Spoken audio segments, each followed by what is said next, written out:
Drop.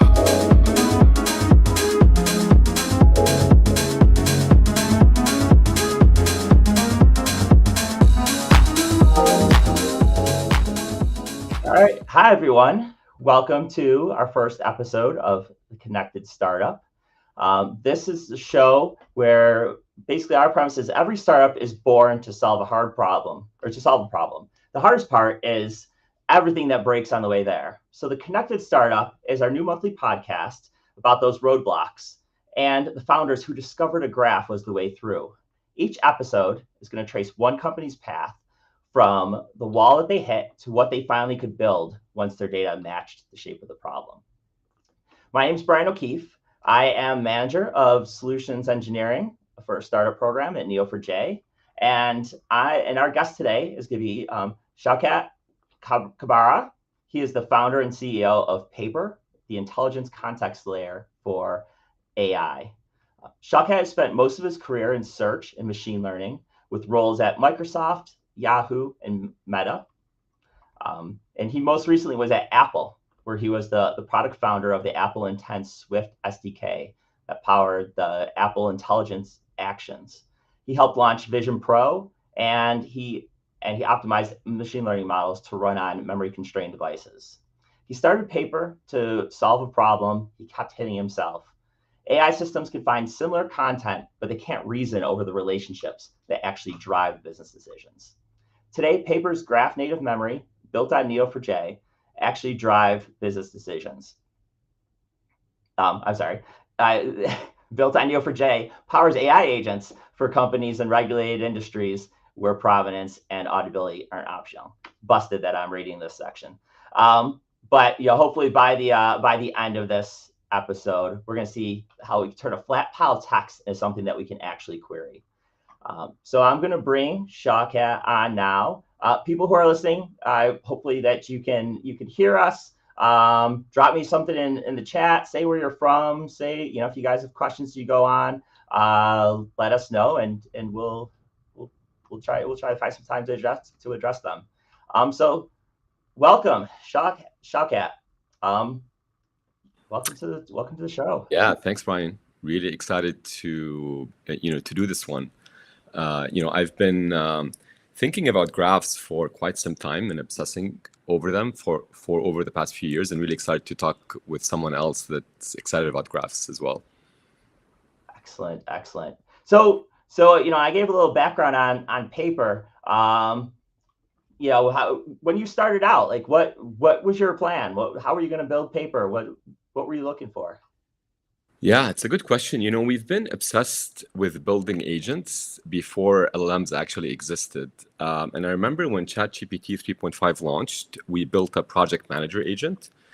And we quickly learned for agents to be useful, the agent needs context from across the company.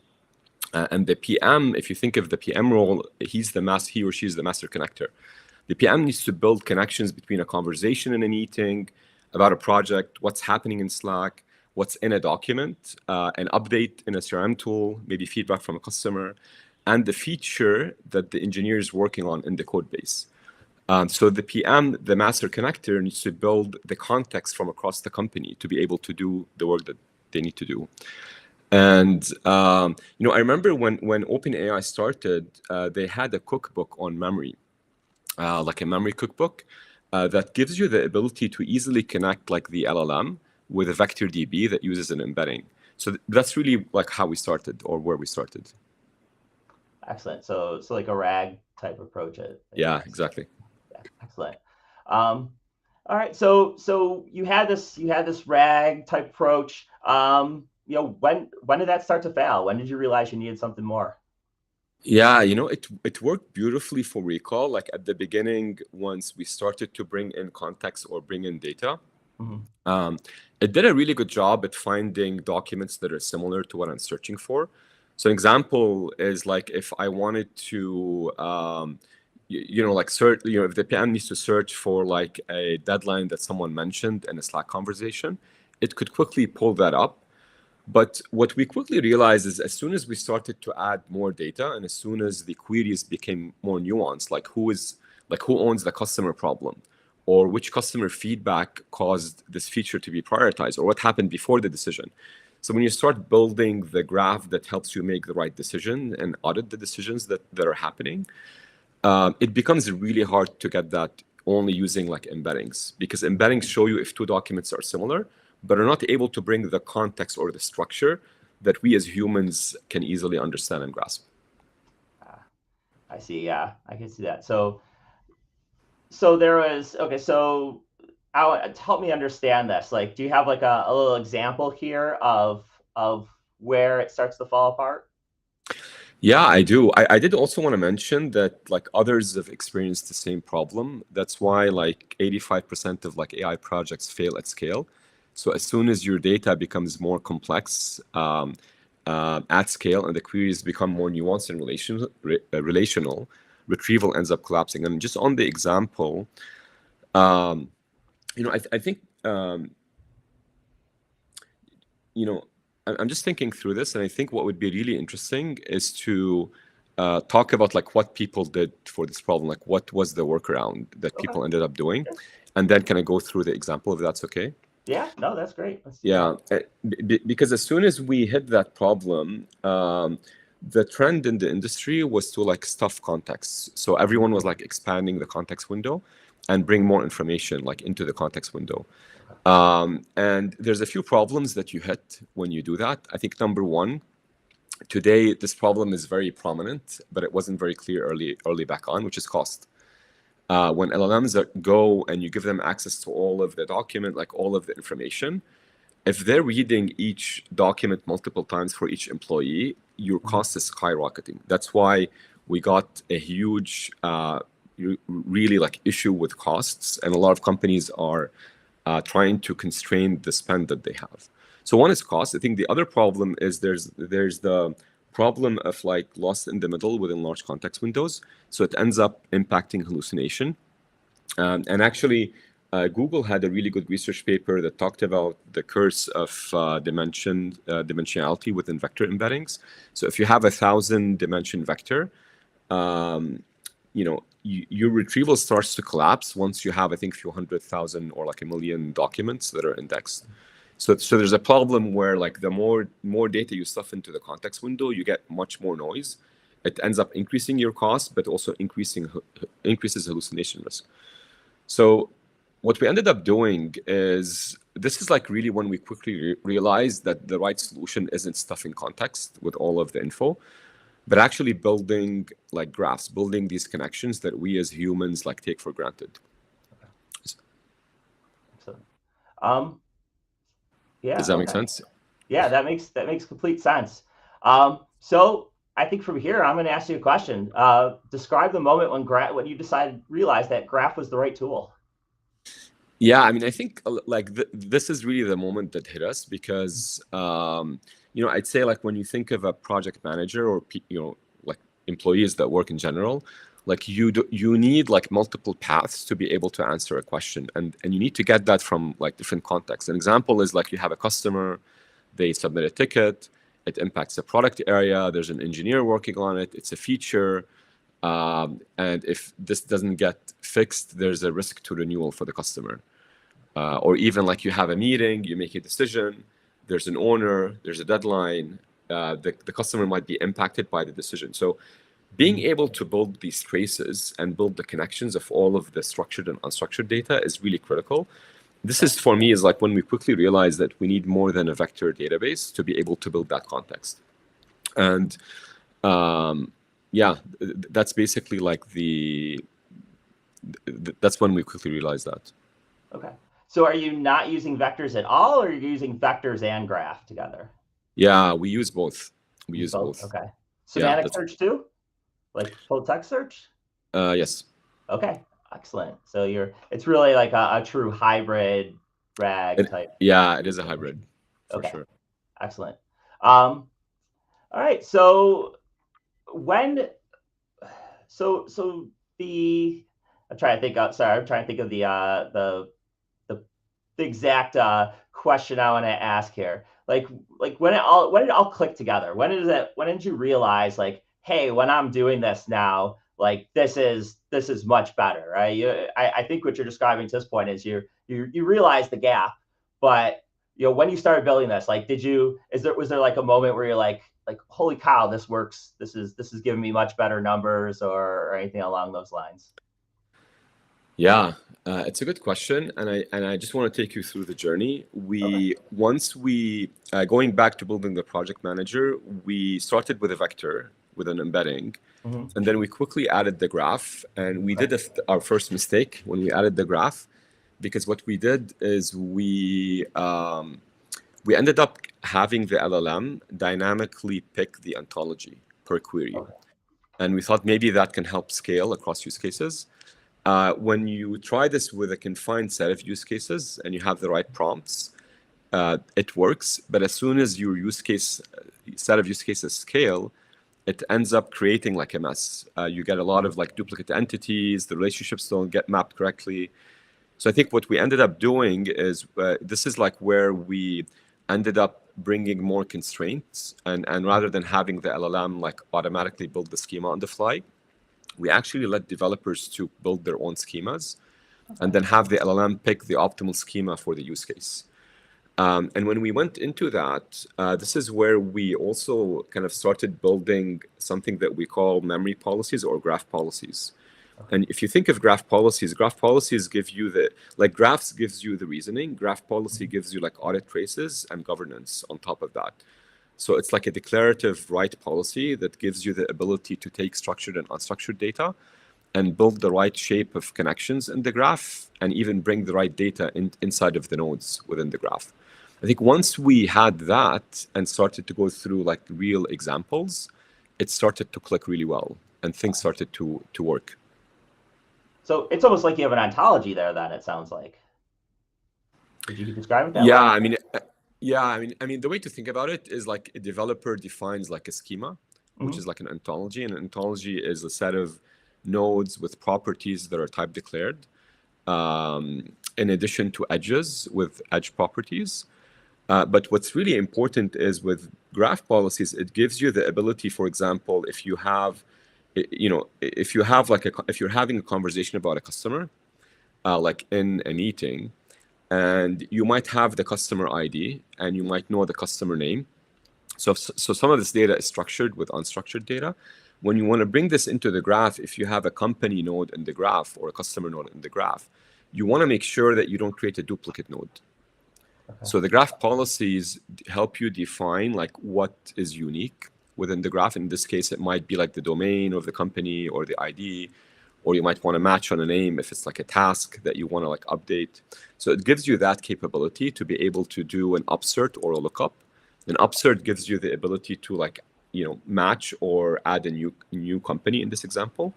A lookup is a different example where you have a set of fixed nodes and you don't want them to change, but you want to look up and link a new memory that you're adding in the graph to something that you already have.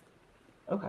So you're almost doing like ND resolution rules and a whole bunch of very rich ability to sculpt your graph, then, it sounds like. Is that? Yeah, exactly. Yeah, exactly. So it's basically, it gives you the ability to like autonomously build the right connections. Excellent. And bring the right data into the graph. And we can walk through a few examples, but like one example, when I think of like this, going back to this customer example, if a salesperson is having a conversation with a customer in a meeting, in a call, and there's multiple touch points, it would be really nice to be able to put this information like automatically in the graph, build the right connections, But also, as these conversations are happening, you can assess the risk of the deal. Both from the conversations that are happening, what the customer cares about, and maybe what the engineer is launching. So being able to build these connections, but also bring unstructured data and bring intelligence back into the information that you're storing is really powerful. Okay, excellent. Yeah, I mean, it sounds amazing. So you're using Neo4j for this. Now, is this all implemented like at the and your layer, your client layer, or are you doing this?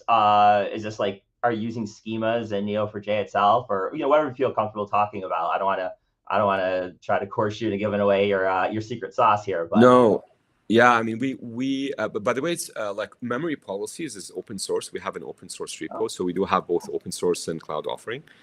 And I'd say like, yeah, we like developers defined like the type schema for the policy using like our Python or TypeScript SDKs. We can go through a demo to kind of show that too. Once they define that, we then turn that into like under the hood into like nodes and edges within Neo4j. So think of us as like the layer that sits in between that helps drive governance and policies on how the graph gets shaped as you bring structured and unstructured data. Okay. And we also have, like I said, like a combination of a vector database with a knowledge graph, and we try to leverage the best of both worlds together. Excellent.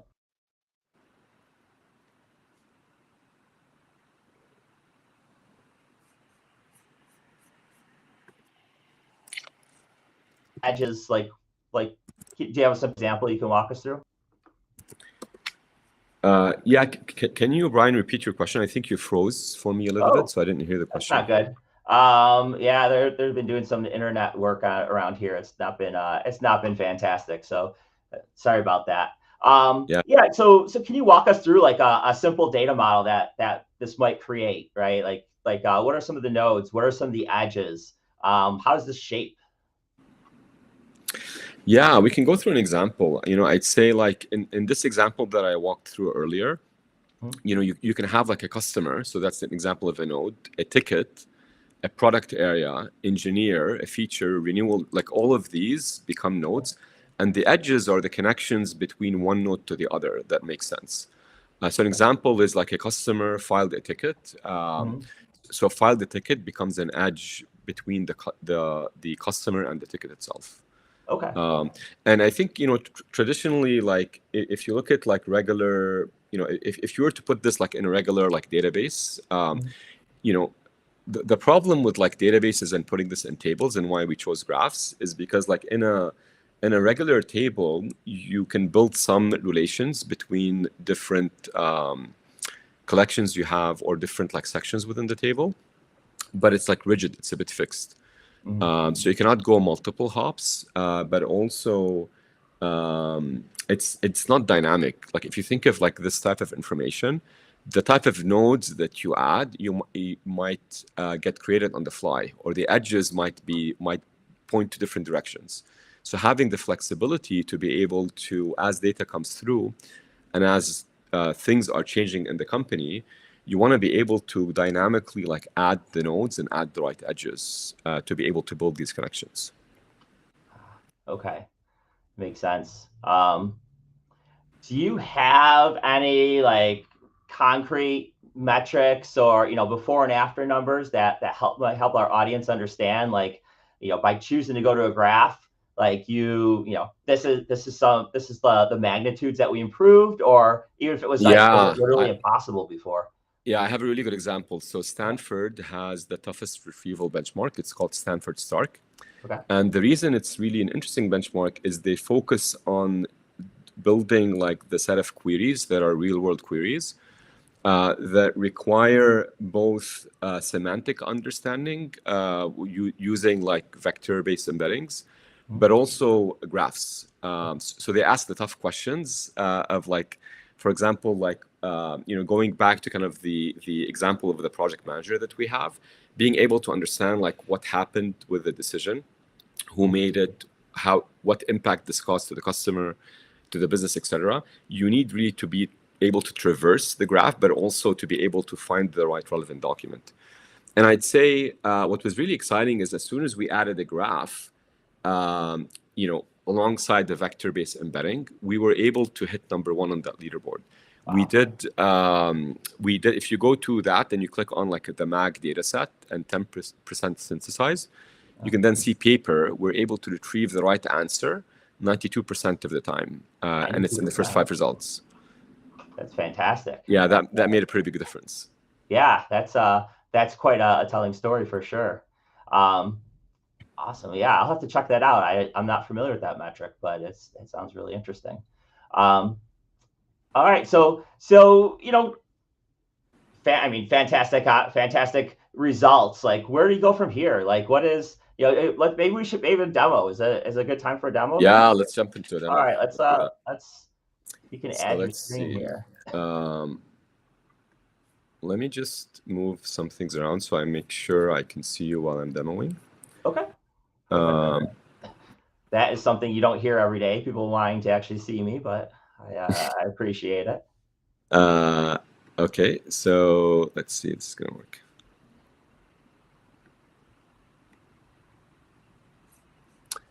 Okay, can you see my screen?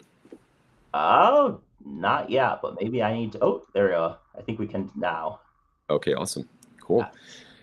So yeah, I'll walk through a demo. Before I start, let me just give a quick summary of like what Papr is. I mentioned Papr is the context intelligence layer. So it helps teams build context for their agents or companies build really the context graph to be able to capture all of the information within the company and really hand it to agents so the agents can run on intelligence and make intelligent decisions and help you hopefully drive more work per tokens.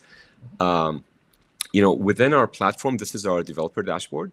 You're able we have a few sections. One is on retrieval. Within retrieval, we offer like vector-based embeddings where you're able to use semantic search. We have something new that we're really excited about. It's called graph native retrieval. So graph native retrieval brings some of the graph component structures and puts it inside of the embedding space of the vector itself to improve accuracy. And then we have something that's called knowledge graph retrieval. Knowledge graph retrieval is really the best of both worlds. So it gives you the power of semantic, but also the power of graphs. And this is where you're able to autonomously build these nodes and connections within the graph. And you're able to use GraphQL to query them or natural language to query them. And Brian, for some reason, I lost you on the video. Can you still hear me? Yeah, I can see you. I think I froze. Okay, no worries. And then in addition, we offer developers the ability to ingest data. So this is like structured or unstructured text and code documents. We also have chat and memory compression. And the way you use these is through our Python TypeScript SDKs. We are open source as well, so we have an open source repo on the memory layer. We also built a paperwork app. Think of this as like an OpenClaw that's built on top of our context layer. It is open source as well. So you're able to go to this, take a look at how we implemented context, then you can like reuse the code. We also have a Papr CLI that plugs into the context layer that we have. And what I want to start with first is really jump into the knowledge graph retrieval piece. But before I do that, let me actually show you the code that that helps us get this. Okay. So can you see my screen now? You can see the code. It's a little small. I don't know if we can zoom in a little bit. Yeah, I'm just going to zoom in. Is this better? I think so. All right, if people have trouble seeing it at home, then please drop a note in the chat and we can. Yeah, I'll add the link to the sales cookbook so everyone can actually see this. But I think it's valuable to just walk through the code for some of the people who like to look at code. So I think, using our Python SDK, you can define the schema like that I talked about. This is like the ontology. So in this example, we're defining a sales intelligence schema. And I'm just going to go through a quick example here. So in the case of a company, you're able to specify this is an upsert node. This means that if the structured or unstructured data is coming through, you either match an existing company or you can add a new company.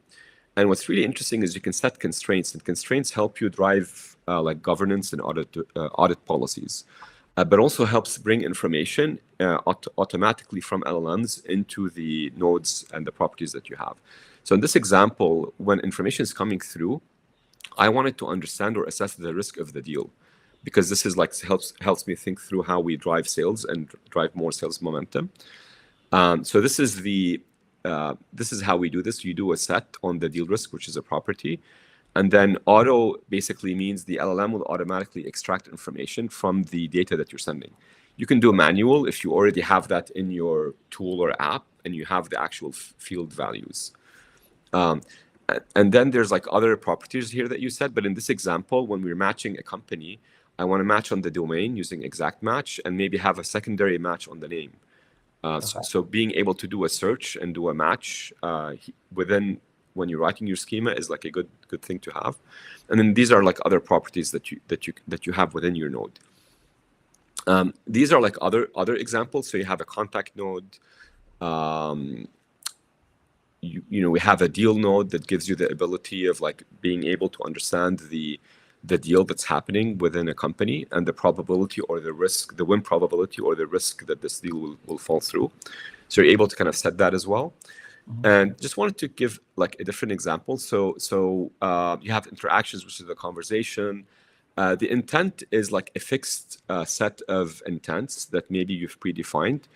So because it's a fixed set of intents that you've predefined and added to your graph, you don't want to have structured or unstructured data that's coming through to create a new intent. You want to kind of control that vocabulary. And the way to do that is you set a lookup on that node. And this way, any data that you're sending that's structured or unstructured will always look up to match information that you're sending to an intent instead of creating a new intent. So this gives you that flexibility or the ability to build these connections in the graph on like the deal intent. We have the same thing for stages of the deal, like where the deal is. So without going through this, this is a sales intelligence cookbook that anyone can try to be able to kind of add this. Once you do that, you're able to see this data. I'm going to try to kind of zoom in here because I know this might be a bit hard to see. But once you do this and you add your schema, this becomes like the shape of the graph. So as soon as you have an interaction that's happening, the memory comes in, which is structured or unstructured data. It gets captured like as an interaction. We predict the stage, the intent. You're able to extract the content, the company, the competitor, and the deal, and assess the risk. And this is the summary of the schema that we set, the policies, if it's an upsert or a lookup. And you can also set policies both on the nodes, but also on the edges. So this is where like you can view the schema that we just added in all of the relationships or the edges. Once you have that, then as data is coming through, you're able to actually see the shape of the graph. So in this example, going back to the sales cookbook, I like index a bunch of structured and unstructured data. You can see here we have 31 memories, and we have like 4 competitors, a project, an opportunity, 5 tasks.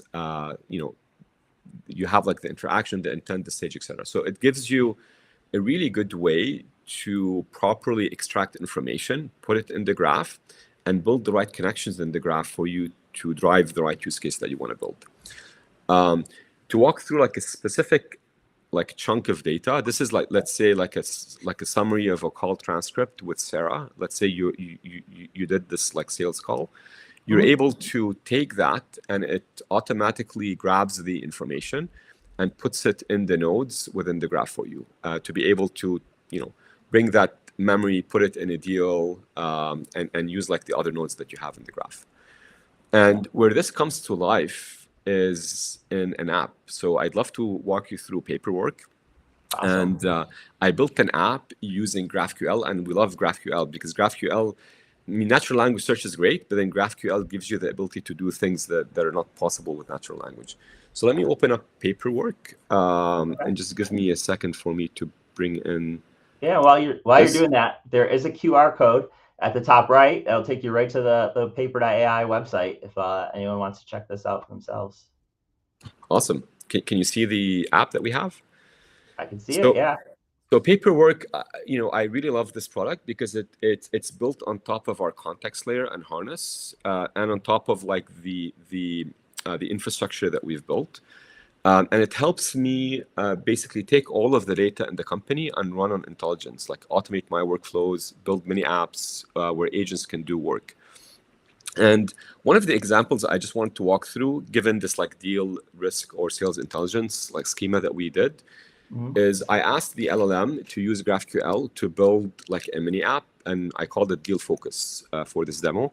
And what Deal Focus does is it gives me the ability to focus on like the top sales deals that are in the funnel that then I'm able to prioritize and help unblock so that we can drive revenue.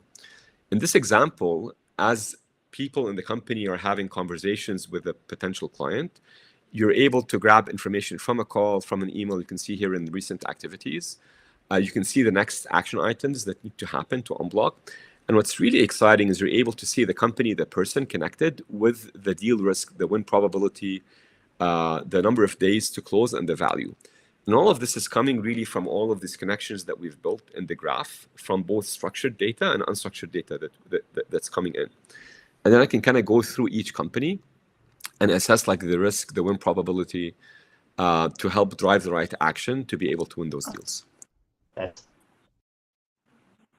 first. I do that myself. Yeah, I mean, that's phenomenal, and I really like. And the GraphQL, so interact with this, hook up MCP servers. Yeah, we support. We support MCP. We have an MCP server, and when you set up the MCP server, you can set up the tools for GraphQL. And it's really great because as soon as you start building the nodes in the graph, the agent's able to use GraphQL to do the traversals that you need to be able to answer the question. So this is an example of like, hey, you can build a mini app that's intelligent, but also obviously the agent, as you're chatting with the agent's able to like quickly introspect the schema that you've built within the company. And then you're able to actually like use GraphQL to answer questions. And what's really exciting within Papr is you're able to define more than one schema. So for example, for us, we have so many schemas defined, and as data is coming through, we're able to properly pick the right schema to help with like things that we care about. Okay, cool. And like, I assume you could apply this to, I mean, not just in sales intelligence, but like, do you have other things that you're applying this to today? Yeah, I'll just show you like some of the schemas that we have. Some of these here are test schemas, but I'll just walk through a couple that I think are interesting. One of the schemas that I'm interested to go through is this it's like security schema, which is like top of mind, especially to enterprise compliance, like heavy companies. So let me just kind of go through or try to find this. That's a lot of schemas. You are correct. Yeah, we're just testing and we just use a lot of schemas. I hear you. I mean, there's one for project management, but you need a knowledge graph for your schemas. So I think this is the one, but I think this is an older one. So I'm just going to try to see. Maybe it's somewhere here. One second. Okay. I think I missed it. Oh, here you go. So it's AI agent security governance. Oh, so, nice. So as you saw paperwork now, so if a company is using the context layer and then using an app like Paperwork or Cloud or whatever to be able to like run on intelligence and run workflows and use and build agents, you want to make sure that like you're not exposing PII data, that you're abiding by specific compliance policies, if you're HIPAA compliant or compliance within fintech or even like security compliance like SOC 2. So this gives you the ability to automatically build these audit traces. So as data is coming through, it can pick this schema and it can automatically identify the agent, for example, the employee, the session, the access, like any PII data that might have been exposed. So it helps really IT departments to automatically build this like security view as agents are doing work. So it's really flexible because it gives you the ability to define these schemas, build the policies or define the graph policies to be able to drive the right audit traces, the right decision traces to get visibility. So yeah, I mean, that's got to be huge for like regulated industries, like you said, security. Yeah, it You is really know, important. with traditional RAG, right? You can't necessarily, you know, it came from certain chunks, but you don't know the whole trail of process. So even Yeah, getting things like provenance, right? Because you can see where this data was created from, if it was merged together from different yeah, data yeah, sets. yeah. Even being able to like autonomously capture security incidents, or even like prompt injection is another big problem. So like when this happens, you can quickly catch these as things are happening, and then you can drive policies that prevent the agent from like going through these issues. Excellent. So can you give us an idea of like the market here? Like, is you know, I don't want to ask, you know, I know you're a private company and all that, but can you give us any hints as to like, you know, the customers, the momentum that you have, like anything you could share that help our Yeah. audience understand? Yeah, I mean, I think it's a big problem because like just the simple example of like everyone jumped on building agents, and then 85% of these AI agent projects failed as soon as like you hit scale. So I think it is a really big problem, and a simple way to think about this to see the opportunity is today developers really have been the main audience that have seen like 100x impact on their work. And now, like for me as a developer, like I manage and drive agents and build loops to be able to drive agents to drive outcomes. But if you think of any of the other roles or even any other agents, it's still not delivering the same like 100x outcome. And I think one of the main reasons is like if you're a developer, most of the agents can easily write code because like the task is very constrained and very like well defined. You have some context that you want to bring in, but it's like more like defined. But if you look at other roles like a project manager, like someone does marketing, someone does sales, those roles need like a lot more context. And context is king. If you don't have that, it becomes really hard to build and run like the work that you need to do. So I think the opportunity is huge for sure. I think for us, we've seen like a lot of demand, a lot of interest from customers, especially people who are building agents and companies that are compliant heavy companies like fintech, commerce, insurance, and health, who really care a lot about like getting the right context. The data is very relational, but also governance, security, privacy, like driving enforcement of policy is critical. Like if you think about it, if you're doing like a wire transfer and your agent pulls the wrong policy that's maybe outdated, applies for a different customer, maybe in a different region, a different regulation, you might lose a customer or worse, get hit with 100 million fine. So I think that area hasn't been cracked yet, and we're really excited to help build the infrastructure to help companies crack it. Excellent. So where do you go from here? What's the next big thing and that you can do with graphs? Is it just that? Are you focused just on enabling these other industries, or we got any other big plans that you can share? Yeah, I mean, I think what excites me the most is really the ability to. There's been a lot of like excitement on like building loops within engineering workflows, and to give you an idea, like a loop, like rather than if you're a developer and you're going through when you're trying to like work on a feature, you write a prompt, the agent comes and like writes a code snippet for the feature. But then you see yourself like needing to prompt the agent to then get to the outcome that you want to drive. Okay. And so what people are doing now is they're building loops, and a loop is a way for you to be like out of not hands-on, hands-off, but you measure the broad outcome, you define the loop and the structure of the framework with the right policies, and then you let the agent deliver the full feature, and you measure the outcome and you iterate on that. And so the vision of loops is it helps you like drive like more work hopefully at higher quality. But this concept of loops isn't easy to deliver like outside of development. And when you look at or try to understand the reasons why, like context is like one of the big problems of being able to bring the right context, build the right connections. So as you're doing the loop, the agent is getting the right context. So I think that's an area that I'm just interested to explore more, is like how to automate work and help companies run on intelligence using their data, so that they can like maybe 15, 20x the work per token. but also save like 80 to 90% of the cost, because there's a lot of problems today with like costs getting out of control. And if you really build the right harness, we're able to bring the right context, retrieve the right information needed for a task or for a loop, then that delivers like significant like ROI back to customers. So that's like the area that I'm interested to like deep dive on and look forward to. That sounds like a fantastic. Yeah, I mean, people are starting to get I hear the stories about the AI bills, so I think people very much appreciate that, being anything that makes things more efficient. We do have one question, if you don't mind. Yeah, From Varun, it looks like. Are there any fixed schemas you add before into the graph?